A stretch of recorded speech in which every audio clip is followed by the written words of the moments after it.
Hey guys, it's me, Al Washington, and welcome to my Mystical Lost podcast. I am here with writer, creator, and producer of the well-known popular podcast, The Midnight Hour, AC Roberts. Miss AC, would you like to go ahead and introduce yourself to everybody? Yeah, hello. I'm AC Roberts. I created the Midnight Hour, among other things, and it's an honor to be here with you. Oh, thank you. I definitely do you taking the time to definitely come on. Thank you very, very much. So, Thank you. and you're very welcome. We're going to go ahead and get right into it. All right. So, the birth of the Midnight Hour. I mean, who Yeah. and what inspired you to create it? A couple things. I played a game called Killer Frequency. That's what it's called. And I don't know if you've ever heard of it, but it's like a 90s like puzzles type of game. It's like a radio station. And it kind of reminded me of this show I used to listen to when I was a kid. And it was like around Halloween time. And I could never tell you the name of it off the top of my head, but Okay. like people would call in and they would like talk about like urban legends and like scary things that happened. And, like, so I was like, I thought it could be fun to kind of mix those two things together. At the time, I didn't know much about audio dramas. I just was kind of like, wouldn't it be cool if you just only could listen to this? Like, I feel like that's so much more creepy. And so I started writing it. I reached out to a couple friends who worked with me on previous projects, and they were really into it. And so here it is. Absolutely. Okay, definitely. I like that. I Yeah, like that. yeah, So, with that being said, how do you feel about your returning actors? I think you said one of your returning actors coming yeah, back to helping you writing for season two. Like I said, how do you yeah. feel about that? Kieran plays Detective Drake. Well, I guess I don't want to give any spoilers for season two. So Detective Drake, Oh, yeah. he is a wonderful actor. He was a huge fan favorite. When season two came around, he kind of reached out and was just like, "Hey, I want to try my hand at this and check this out." And I said, "Okay." At first, it was a little intimidating. I think the creative process is a very personal thing, and so to let someone in on that is a little but it was great. We actually work really well together. He's just as validating as he is challenging. So he might say, this is revealed too soon, or I don't think this character should say that, or I'm switching these two scenes around, or whatever. And so it actually has been a really great experience. So shout out to Karen. She's this like he's been great. He's been wonderful. Oh, great. Yeah, Okay. I definitely like that. All right. yeah. So, how does it feel working with a large voice cast? Well, like we said, Oh, mixing with the good and the bad, of the collaboration, the making on air banter, and just the panic feeling real. So, how is it just, overall working with a large cast? Because I know yeah. it's a pretty, Crazy. It's like there's so much organization involved. right, And I had never done that in a project, actually any project at all. So it's a right. lot to keep it together, and especially to kind of make them sort of seem like they're in the same room, even though they could be in two different states or even two different countries. And so it's a very two of the main cast, Brooke and Scott, who play Ian and Callie. They were opposite each other in the first project that we worked together, Tales from Tierra. And so they already know each other pretty well. We had a couple table reads where we just kind of got on a Google Meet and they just read the script back and forth, took things out, we read, whatever. So like, I think the chemistry is super, super important there, and they work really great together. So it is difficult when it gets bigger and then the callers come in, there's so many other people that are doing Yeah. things. But it's kind of a learn as you go kind of thing. There's a lot of spreadsheets involved, and and organization's kind of my thing. So I have a really good time doing it, and getting to know just people that I may not have met otherwise. So it's wonderful. Yeah, and I know definitely most people, like I said, when they're casting, everybody's different. Again, anybody, like I say this a thousand of times, that goes for me too. Like I said, I've been doing Yeah, voiceover work for 6 years. yeah, Definitely more rejections than none, but still, like I said, I'm still learning. But at the same time, it's like anybody can read off a script. yeah, Uh, and again, it also just depends on what you're looking for, because some people can go yeah, overboard, but you don't have to nail it. But again, you just want to bring something natural way of reading for understanding the character. yeah. I think Potentially. that's absolutely true. I think that a lot of people, because it turned out when Callie first was created, Brooke read for Callie and it was great. But then it turned into like later on, I would start writing for these two people, or even, Drake. So I would kind of turn it into what their strengths are, because someone can have a great audition and then, I've had to cut people loose later because you're like, this isn't working and it's not your fault, but Exactly. I'm sorry. So like, I think like Right. that matters quite a bit. Yes, it does. Yeah, Definitely, much definitely for that. And every yeah, again, every project and podcast, like I said, is different. So for that. yeah, yeah. So how was it, I guess, the transition from season one to season two? I know you guys said, didn't you just say you just wrapped up season two? Yeah. Obviously, I know there's gonna be a season three, correct? I hope so. I haven't decided yet. Okay, no, it's still Yeah. kind of like in the works, Still kind in the air, of yeah. thing. Absolutely. So again, like I said, but how was the transition? Like I said, did you see a transition, when you started from season one and going all the way up to season two? Huge transition because season one was something, and I think any, indie creator can relate to whether you're a musician or a filmmaker or a podcaster or whatever it is.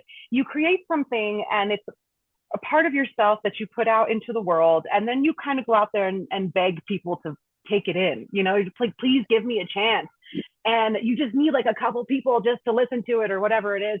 And so season two came around and it was like by demand. So that was different. The pressure was different because it was like, okay, people actually want this now. And it's not just me being like, please listen to my show.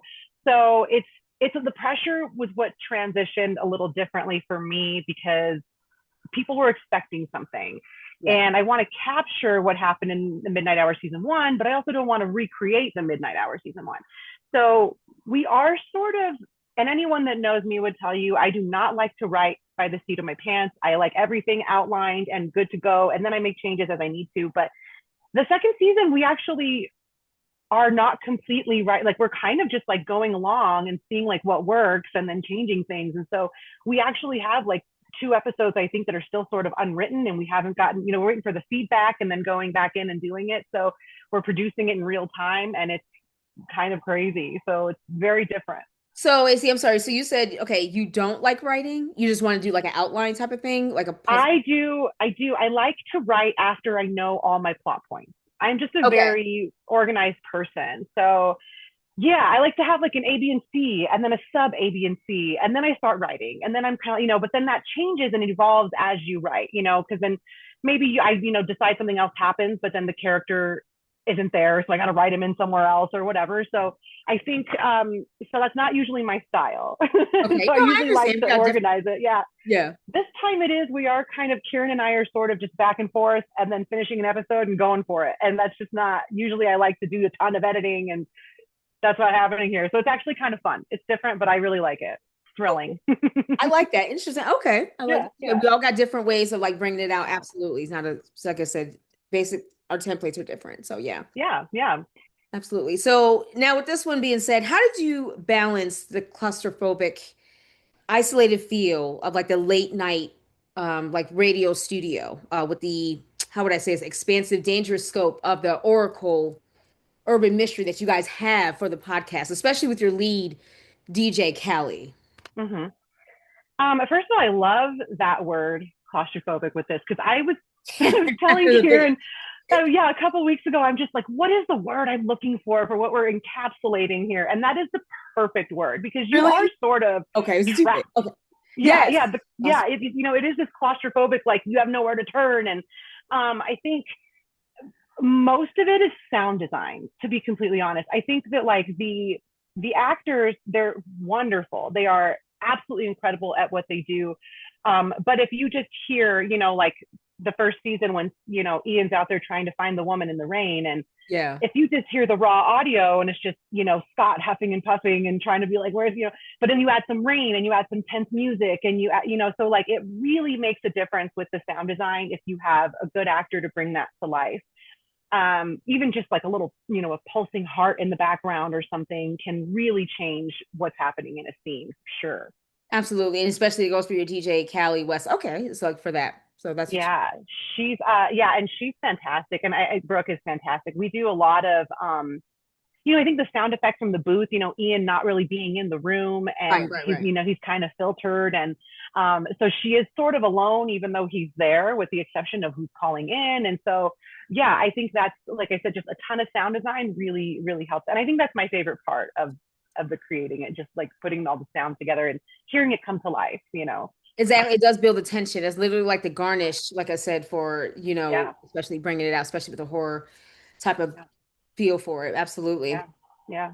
So with all this beautiful technology we have into the 21st century Yeah. and everything now, everything's changing. Like, oh my God. So, but what made you guys pick the 1990s area or era for like special Yeah. podcast? I think that's kind of why we chose it because I think that modern technology can dismantle like scary plots in like 30 seconds, right? Like when Right. you can locate someone on their, find my app or whatever.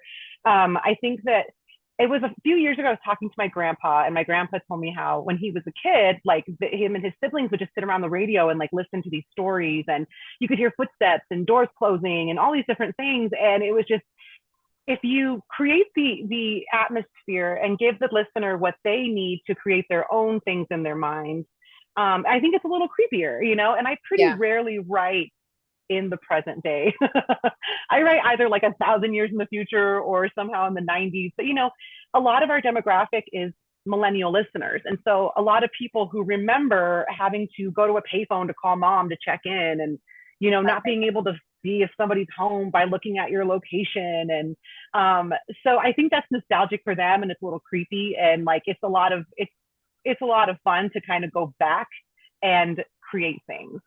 That's true. Even though back then, like I said, I know the cell phones kind of came out like maybe in the 80s or maybe late Yeah, 70s, but I guess yeah, at that time, even 1990s, you did have those big ass cell phones, whatever, but yeah. you felt more vulnerable, like you said, a pay phone. You didn't have all the beautiful technology that we have now, like a click of hmm a button, you got Yeah, whatever. yeah. I think if you didn't have like, well, and like back then, I think that you had to have kind of a bit of money to have one of those big blocky phones. And Yes, I remember paging my dad after volleyball practice, and so he'd know to come get me. Like you don't just, it's different. It's a different world, and it's wild to think that it was only like 30 years ago because it feels like we're in the future. Like we're exactly. always on our phones, and you can watch TV from your phone, and you do have a calculator in your pocket. It is kind of a weird, yeah. So I think that writing it in now present times would be less creepy, in my opinion. Right. And also on a side note, because somebody put something on Facebook, and it's true, like even back then, like you said, like that one phone, thank you guys, one of the greatest inventions of all time. Like you have your calculator, you have your clock, you have this all on your phone. But back then, somebody put a picture on my Facebook that in the bedroom you had the alarm clock, you had the TV, Yeah, you had the radio, yeah, you had this, like all these electronics, but in just yeah. one invention. Like I said, thank you, cell phone. So yeah, that's Thank you, cell phone. exactly all in one. Thank you, flashlight, whatever. I So know yeah, everything. Yeah, you can even measure stuff on your phone. So I mean, exactly. Yeah, alarm. I would definitely make a lot of loopholes if I tried to write in present times, and it would not work out for me. Exactly, I don't know especially enough. knock on wood. If I wasn't a horror movie or just something like that, Right? click on my phone, I have a cell phone, somebody can come get me or a tow truck, something. But versus as back then, it was Exactly. a little hard to. Yeah, yeah, exactly. Well, he had to what? He had to walk miles or something, or 1 mile to get to a payphone. I'm like, oh no, I wouldn't do Yeah. that. So yeah, Yeah. I mean, oh no, payphones are awful. exactly. Thank you. Technology's changed, but Yeah. anyway. Yeah.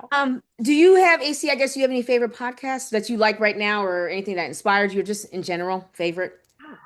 I am a huge listener of The Conspirators. I don't know if you've ever heard of it. The host is Nate Hale, which is a fictional identity, supposedly. He uses very little sound design, and just his storytelling is so compelling. It's like strange dark history, urban legends, true crime, things like that. And he just literally, it's just him talking for like 30 minutes, telling you the story. And he tells it so great. It's my favorite thing. I wait for it every week to come out Okay, and I listen to it while I clean or something. So, yeah, I would say that is my favorite for a few years now. Yeah. nice. Okay, so Yeah. that's the only one. Okay, Yeah. and Plugs for the conspirators there. no, I have not heard of that. May have to definitely look that Yeah. up. I have Yeah. not. Check it out. Yeah.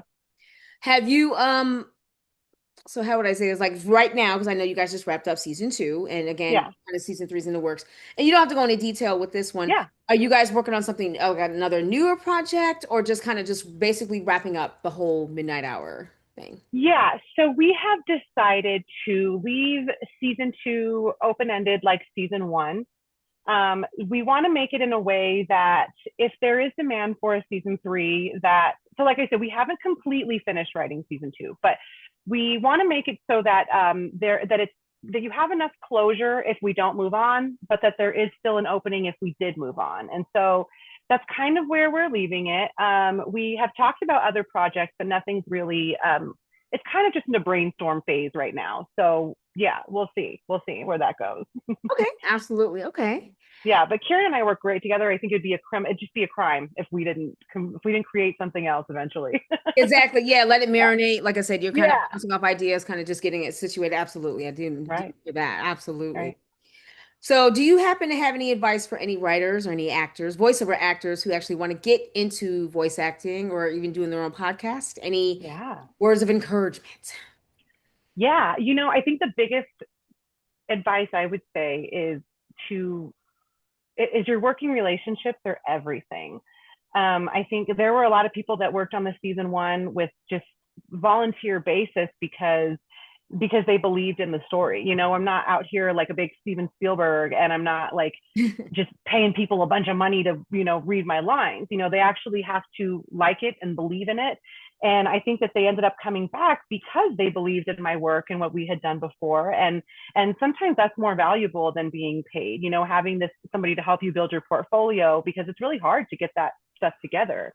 It is. Um, I also think that I had someone tell me that if I think in college that if you want to be a better artist, you have to take in all kinds of art. So Okay. each kind of art, whether it's acting, painting, writing, whatever it is, instruments, it teaches you a different way to convey emotion. And that will bleed over into your creativity later. So I think that's probably my biggest piece of advice is just take in everything. If you want to be an actor, listen to all the acting, watch all the acting that you can do. And then, maybe some music or Broadway or whatever, take in everything. And I think that's really, really valuable advice that I was given. Okay. Thank you. Definitely Yeah. well said. I definitely appreciate that. Okay. Yeah.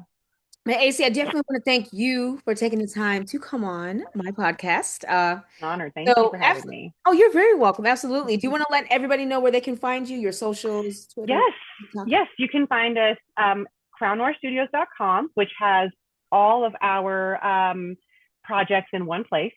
And then also we are on Instagram at Crown Noir Studios. And I can give you links to that too, so you can throw those in there or whatever. Yes, But that please has do. Give a minute. everything in one place. So yeah, all my stuff, because I chronically create. And so everything is on there. Okay. We definitely do appreciate it. Thank you guys. So definitely, please, guys, please be on the lookout.